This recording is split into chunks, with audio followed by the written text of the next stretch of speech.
بسم اللہ الرحمن الرحیم۔ السلام علیکم، آپ دیکھ رہے ہیں الف نیوز اور میں ہوں آپ کے ساتھ ماجد علی۔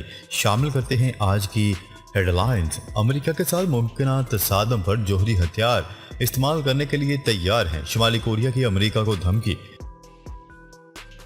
سویڈن اور فن لینڈ نیٹو معاہدے پر عمل نہیں کر رہے، ترکیہ نے خبردار کر دیا۔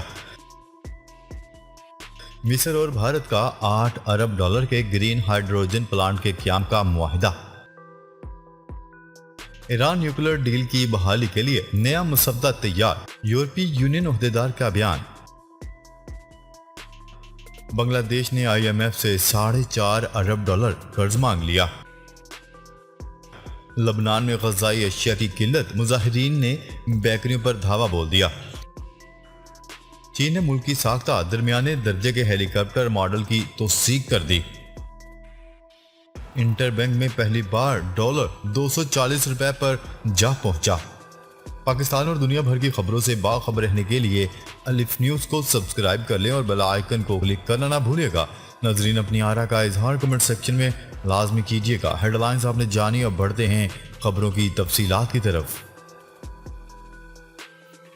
شمالی کوریا کے رہنما کم جونگ ان نے خبردار کیا ہے کہ وہ امریکہ کے ساتھ ممکنہ تصادم پر جوہری ہتھیاروں کا استعمال کرنے کے لیے تیار ہیں۔ جرمنی نشریاتی ادارے کے مطابق انہوں نے یہ بات کوریائی جنگ کے 69 سال مکمل ہونے پر سابق جنگی فوجیوں سے خطاب کے دوران کہی۔ انہوں نے کہا ہے کہ ہماری مسلح افواج کسی بھی بحران سے نپٹنے کے لیے مکمل طور پر تیار ہیں۔ انہوں نے کہا ہے کہ وہ ایک بار پھر اس بات کو واضح کرتے ہیں کہ شمالی کوریا امریکہ کی کسی بھی فوجی تصادم کا جواب دینے کے لیے مکمل طور پر تیار ہے۔ انہوں نے کہا ہے کہ امریکہ شمالی کوریا کی معمول کی فوجی سرگرمیوں کی مذمت کرتے ہوئے اسے اشتعال انگیز قرار دیتا ہے اور دوسری جانب جنوبی کوریا کے ساتھ فوجی مشقیں دوبارہ شروع کرنے کے لیے دوہرا معیار اور غیر مہذبانہ رویہ اختیار کر رہا ہے۔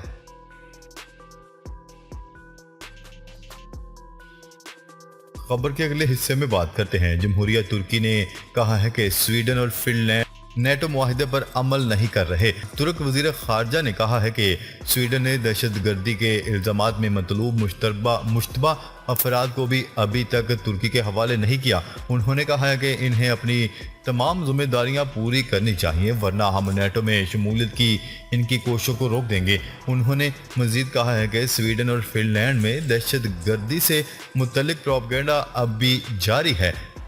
ترک صدر رجب طیب ایردوان نے گزشتہ ہفتے کہا ہے کہ سویڈن نے معاہدے کے تحت مطلوب 73 دہشت گردوں کو ترک حکام کے حوالے کرنے کا وعدہ کیا تھا۔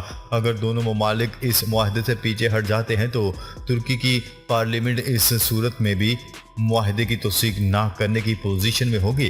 یاد رہے کہ سویڈن اور فن لینڈ نے یوکرین پر روسی حملے کے تناظر میں نیٹو کی رکنیت کے لیے درخواست دے رکھی ہے، تاہم اس معاہدے میں انہیں ترکیہ کی مخالفت کا سامنا کرنا پڑ رہا ہے، جس نے ان دونوں ممالک پر دہشت گردی کی حمایت کرنے کا الزام عائد کیا ہے۔ جون میں جب سویڈن اور فن لینڈ نے ترکیہ کو دہشت گردی کے الزامات میں مطلوب مشتبہ افراد کی حوالگی کی درخواست کو جلد حل کرنے کا وعدہ کیا تھا تو ترکیہ نے اس حوالے سے اپنے اعتراضات واپس لے لیے تھے۔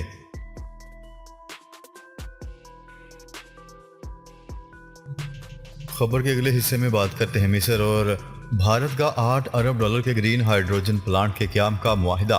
مصری کابینہ نے اعلان کیا ہے کہ مصر نے نہر سوئس کے اقتصادی زون میں گرین ہائیڈروجن کی پیداوار کے لیے ایک پلانٹ قائم کرنے کے لیے ہندوستانی کمپنی کے ساتھ مفاہمت کی ایک یادداشت پر دستخط کیے ہیں۔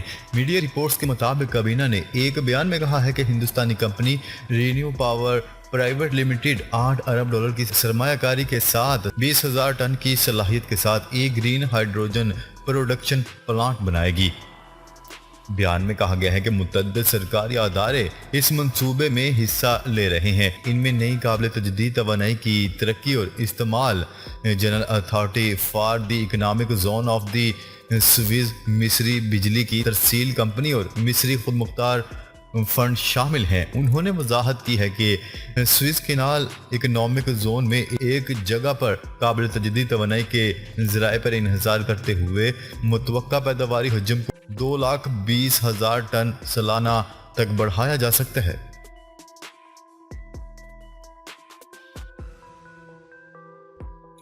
خبر کے اگلے حصے میں بات کرتے ہیں۔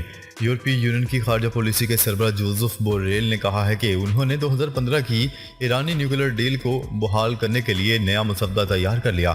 یورپی عہدیدار کا برطانوی اخبار فائنینشل ٹائمز میں ایک مضمون شائع ہوا ہے جس میں انہوں نے کہا ہے کہ جے سی پی او اے معاہدہ بحال کرنے کے لیے ایک نیا مسودہ بھیج دیا گیا ہے۔ جوزف بوریل کا کہنا ہے کہ 15 مہینے کی گفت و شنید کے بعد مسودے میں اتنی تبدیلیاں کر دی گئی ہیں کہ اب مزید کوئی گنجائش باقی نہیں رہی۔ نیوکلیر معاہدے میں ایران کی طرف سے مرکزی مذاکرات کار نے تصدیق کی ہے کہ جوزف بوریل کی طرف سے مسودہ بھیجا گیا ہے۔ امریکی دفتر خارجہ کے ترجمان نیڈ پرائس نے کہا ہے کہ واشنگٹن نئے مسودے کا جائزہ لے رہا ہے۔ جوزف بوریل نے نئے مسودے کے متعلق تفصیلات سے آگاہ نہیں کیا، لیکن اس بات پر زور دیا ہے کہ ہمیں تیزی کے ساتھ معاہدے کو حتمی شکل دینی چاہیے۔ واضح رہے کہ نیوکلیر معاہدے جے سی پی او اے کے تحت ایران نے یورینیم کی افزودگی کم کرنے پر رضامندی ظاہر کی تھی، جس کے بدلے میں اس پر سے بین الاقوامی معاشی پابندیوں میں نرمی کی جانا تھی۔ 2018 میں اس وقت کے امریکی صدر ڈونلڈ ٹرمپ نے یہ معاہدہ ختم کر دیا تھا، جس کے بعد سے تمام فریقین معاہدے کی بحالی کے لیے کام کر رہے ہیں۔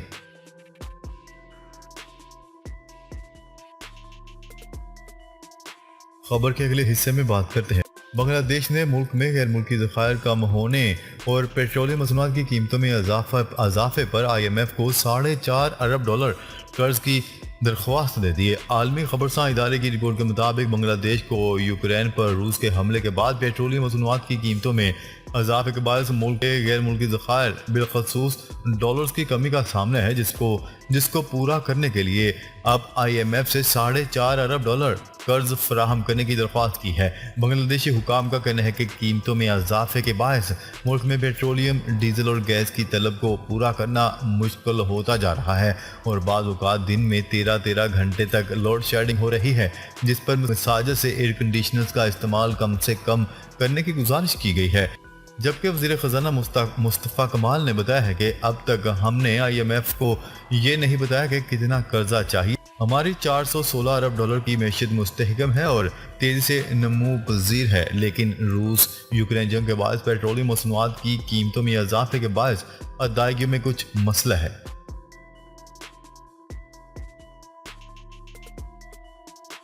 خبر کے اگلے حصے میں بات کرتے ہیں۔ لبنان میں خوراک کا بحران سنگین ہونے کے بعد مشتعل مظاہرین نے بیکریوں اور پیسٹریوں کی دکانوں پر دھاوا بول دیا۔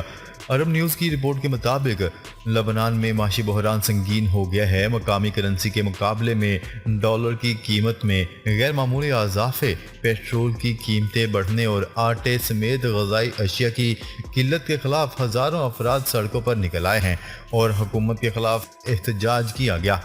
مشتعل مظاہرین نے بیکریوں اور پیسٹریوں کی دکانوں پر دھاوا بول دیا اور کھانے کی اشیاء لوٹ لیں۔ ملک میں آٹے کی شدید قلت کا ذمہ دار آٹے کی شام کو سمگلنگ بھی قرار دیا جا رہا ہے۔ لبنان میں 20 لیٹر پیٹرول کی قیمت 14,000 لبنانی پاؤنڈ سے بڑھ کر 6,07,000 لبنانی پاؤنڈ ہو گئی ہے۔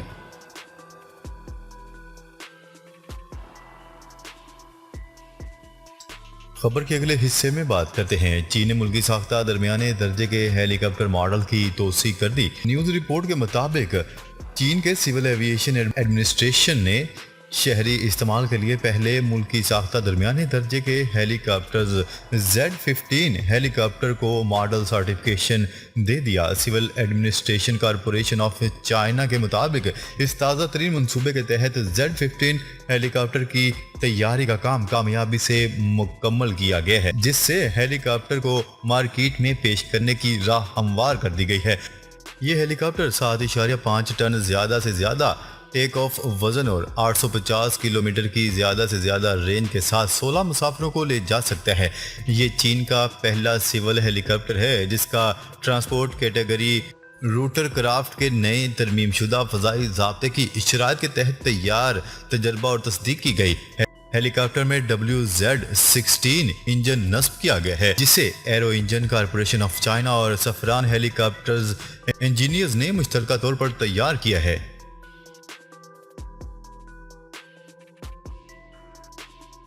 خبر کے اگلے اور آخری حصے میں بات کرتے ہیں۔